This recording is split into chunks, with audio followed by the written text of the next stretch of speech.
Hi everyone, कैसे हैं आप सब। उम्मीद करता हूँ आप सब ठीक होंगे और उम्मीद करता हूँ जो आपकी प्रिपरेशन है वो भी सही जा रही होगी। तो बिल्कुल जो मेडिवल हिस्ट्री है इसका हमने 3 पार्ट्स ऑलरेडी अपलोड किए हैं जिसमें हमने 80 एमसीक्यूज को डिस्कस किया है। तो आज इसका लास्ट वीडियो होगा जिसमें हम जो रिमेनिंग जो एमसीक्यूज होंगे अराउंड 20 एमसीक्यूज, तो उनको हम यहाँ पे डिस्कस करेंगे। तो इससे जो है आपका जो मेडिवल हिस्ट्री के जो एमसीक्यूज है टॉप 100 एमसीक्यूज वो खत्म हो जाते हैं। इसके बाद जो सबसे इंटरेस्टिंग टॉपिक है जिसमें सबसे ज्यादा वीडियो है मॉडर्न हिस्ट्री, वो हम स्टार्ट करेंगे। देन अलग से इंडियन नेशनल मूवमेंट का चैप्टर भी आएगा। ठीक है, तो चलिए स्टार्ट करते। एटीएम से कुछ हमने ऑलरेडी डिस्कस किए।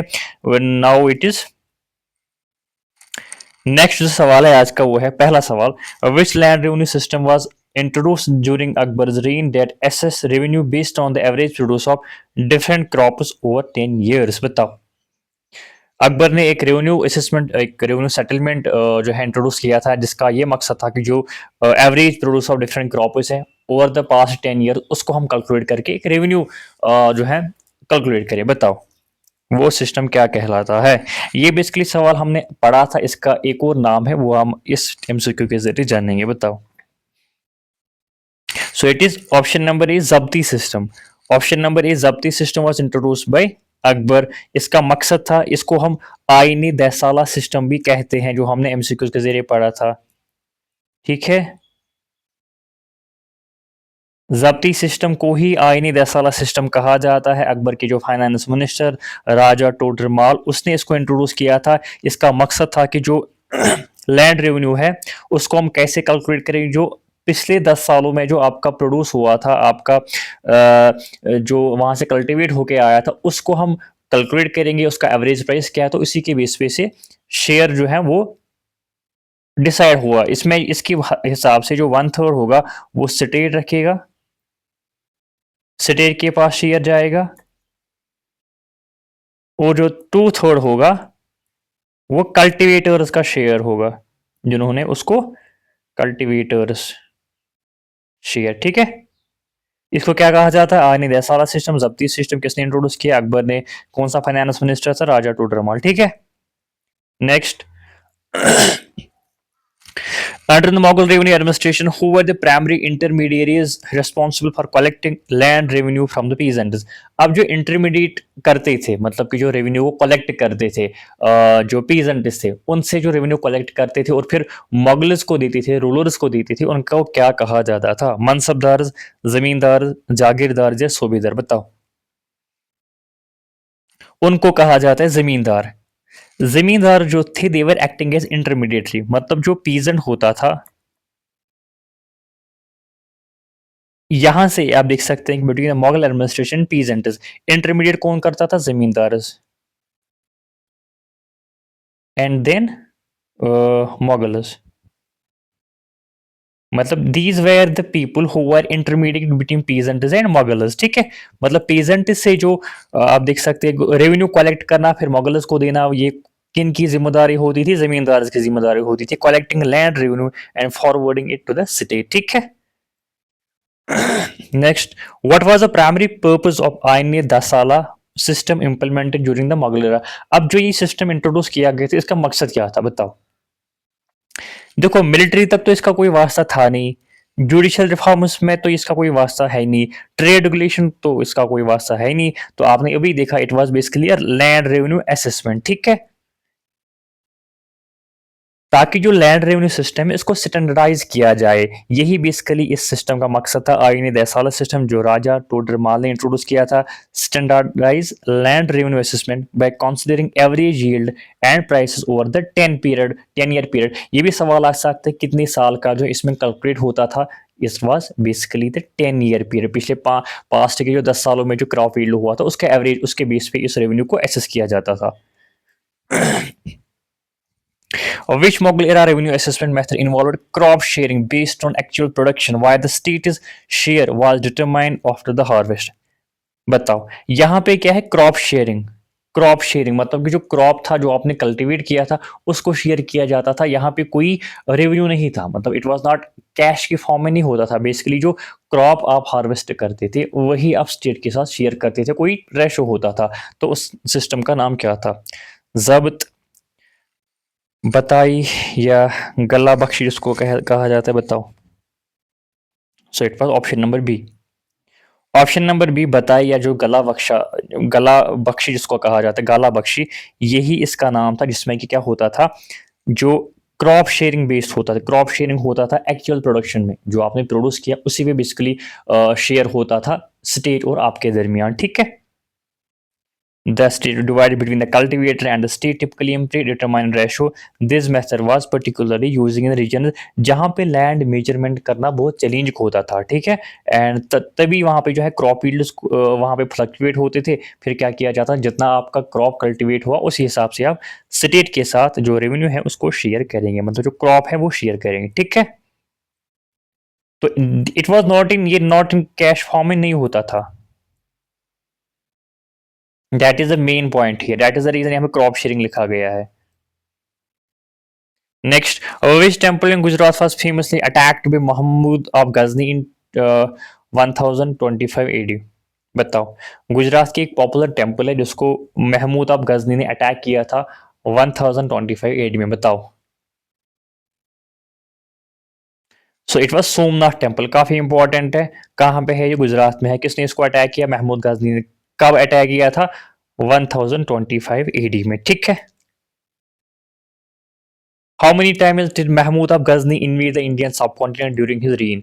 जो महमूद ऑफ गजनी है उसने इंडियन कॉन्टिनेंट को कितनी बार यहाँ पे अटैक किया था या कोशिश करी थी इन्वेड करने की, बताओ। सो इट वाज 17 टाइम, ये भी इंपॉर्टेंट है। 17 टाइम में जो है महमूद गजनी ने अपनी जो रीन है उस रीन में 17 बार जो है इंडिया का इनसे इन्वेजन किया था between 1000 and 1025 AD, primarily aiming to amass wealth and expand his territory, ठीक है। एंड इट वाज इन 1025, ठीक, ये कि इंपॉर्टेंट है। The second battle of Tarin in 2000 sorry in 1192 AD was fought between Mahmood गोरी एंड विच इंडियन रूलर, बताओ। जो second battle of Tarain थी कब हुई थी? 1192 में। किसके दरमियान? महमूद गोरी और किसके दरमियान? सो इट वाज पृथ्वीराज चौहान। पृथ्वीराज चौहान और किसके दरमियान हुई थी? महमूद गोरी के दरमियान हुई थी। क्या हुई थी? Second battle of terrain. कब हुई थी? 1192 एडी में, ठीक है। जिसमें कि जो गोरी है इसकी विक्ट्री हो जाती है एंड इससे जो है मुस्लिम रूल यहाँ पे स्टार्ट होने लगता है, ठीक है। After his victories in India, Mahmud Gori appointed which of his generals as his representative in the Indian territories? जब महमूद गोरी की यहाँ पे विक्ट्री हुई थी in second battle of Tarain in 1192 AD, उसके बाद उसने किसको यहाँ पे अपॉइंट किया अपना representative?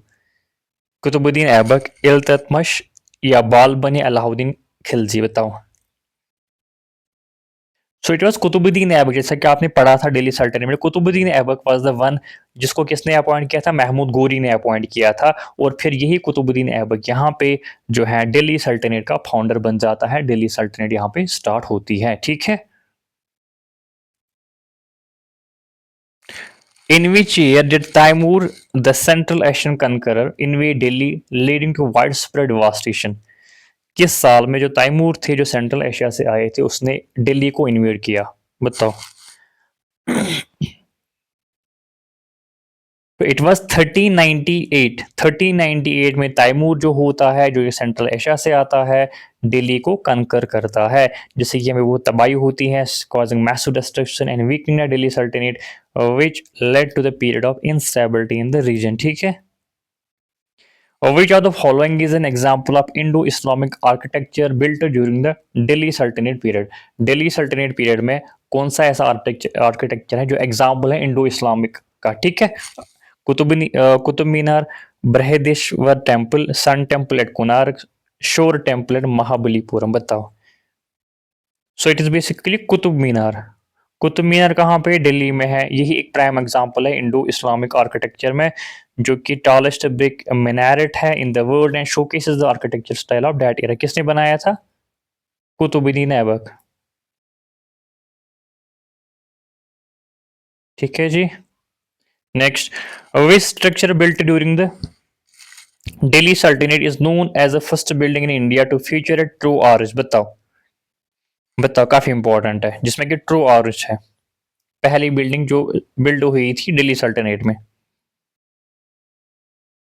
It is tomb of Balban. Tomb of Balban जो कि महरली आर्कोलॉजिकल पार्क दिल्ली में है, इसको रिकॉग्नाइज किया जाता है। ये पहली नोन बिल्डिंग इंडिया में है to feature a true arch, making a significant development in Indo Islamic architecture. ये काफी इंपॉर्टेंट, इसको भी याद रखिएगा, ठीक है। एंड अलाई दरवाजा किसने कंस्ट्रक्ट किया था? अलाउद्दीन खिलजी ने।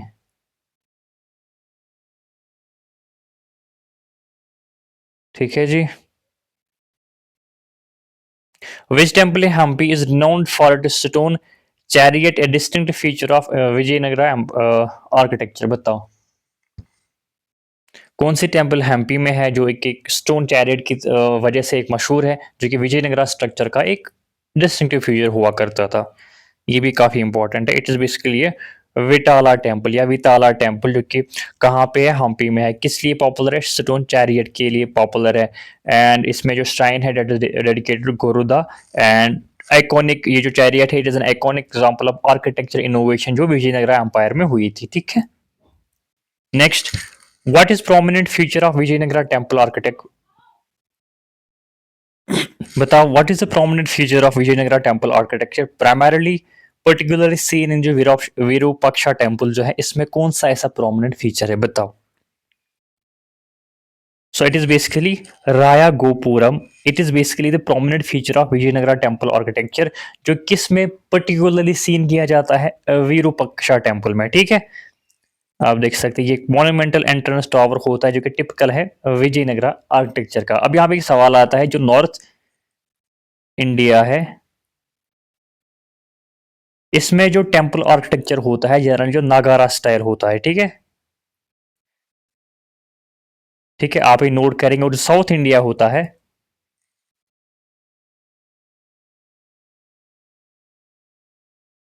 ड्रेविडियन होता है, ठीक है। ड्रेविडियन स्टाइल होता है, ठीक है जी। ठीक है, आई होप आपने ये नोट किया होगा। And also there is one more जो कि वेसारा होता है, ठीक है। Vesara type of structure, temple architecture या temple structure, it is a mix of both, ठीक है। मिक्स ऑफ क्या बोलते हैं इसको? ड्रेविडियन एंड नगारा, ठीक है। दोनों का मिक्स होता है। ये सवाल आता है डिफरेंट एग्जाम्स में, आता है कि नॉर्थ इंडिया में कौन सा टेम्पल स्टाइल होता है? इट इज नागारा। देन साउथ इंडिया में कौन सा होता है जो इनका मिक्स होता है, उसको हम क्या बोलते हैं? ये भी आता है, ठीक है। Next, the earliest examples of Indian miniature painting are associated with which dynasty? जो इंडियन मिनिएचर जो पेंटिंग्स होती है वो किस डायनास्टी से एसोसिएटेड है? कहाँ से एग्जाम्पल्स हमें मिलते हैं? So it is basically a Pala dynasty. Pala dynasty जो है date back to 8th to 12th century. वहां से हमें ये पता चलता है कि जो बुद्धिस्ट इलस्ट्रेशन होते हैं, जो पाम लीफ पे मोनोस्क्रिप्ट्स होते हैं, पाम लीफ मोनोस्क्रिप्ट्स पे ये होते थे बुद्धिस्ट इलस्ट्रेशन। तो वहां से हमें एग्जांपल मिलता है कि जो इंडियन मिनिएचर पेंटिंग्स है, ठीक, किस डायनास्टी से? पाला डायनास्टी से, ठीक है जी। Next, which European power was the first to establish a trading post in India? बताओ। ये जो है अराइवल ऑफ यूरोपियन जो था उसमें से सवाल दिया गया है। पहला यूरोपियन पावर जिसने पहला ट्रेडिंग पोस्ट इंडिया में एस्टैब्लिश किया, बताओ। So it is Portuguese. Portuguese, they were the first European power to establish a trading post in India, जिसमें कि जो वास्को डी गामा है, he reached Calicut in 1498, leading to establishment of Portuguese colonial presence in Goa and other regions. And न सिर्फ ये पहले से, they were also the last to leave India. To leave India.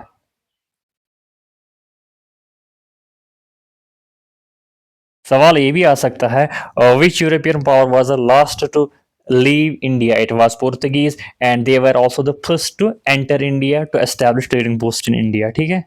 मतलब पहली बार भी ये आए थे और लास्ट बार भी ये, मतलब लास्ट में यहाँ से निकले थे। Which European country establish the Dutch East India company to conduct trade in India? जो डच ईस्ट इंडिया कंपनी यहाँ पे थी, किसने, किस कंट्री की बेसिकली ये कंपनी, बताओ। बताओ। So it was Netherland. जो नेदरलैंड की जो कंपनी थी, इसको क्या कहा जाता है? डच ईस्ट इंडिया कंपनी, ठीक है। कब ये एस्टेब्लिश हुई थी? 1602 में। And they set trading post in various parts of India, like Masulipatnam में इनकी जो जो है ट्रेडिंग पोस्ट थे, पुलिकट है, कोचीन में, to engage in lucrative spice trade, ठीक है। Then, which French general played a significant role in establishing French influence in South India during the 18th century? बताओ 18th century में किस फ्रेंच जनरल ने एक सिग्निफिकेंट रोल प्ले किया था ताकि अपना जो फ्रेंच इन्फ्लुएंस है साउथ इंडिया में क्रिएट हो, बताओ। So it is option number A, इसको आप याद रखेंगे, Joseph Francois Dupleix. He was the governor general of French India, ठीक है, and he played a crucial role in expanding French influence south India में। इसने एक्सपैंड किया अपना जो French influence, particularly through alliances with regional powers, ठीक है, ये आप याद रखेंगे। Next, the Battle of Plassey in 1757 marked the beginning of British colonial dominance in India.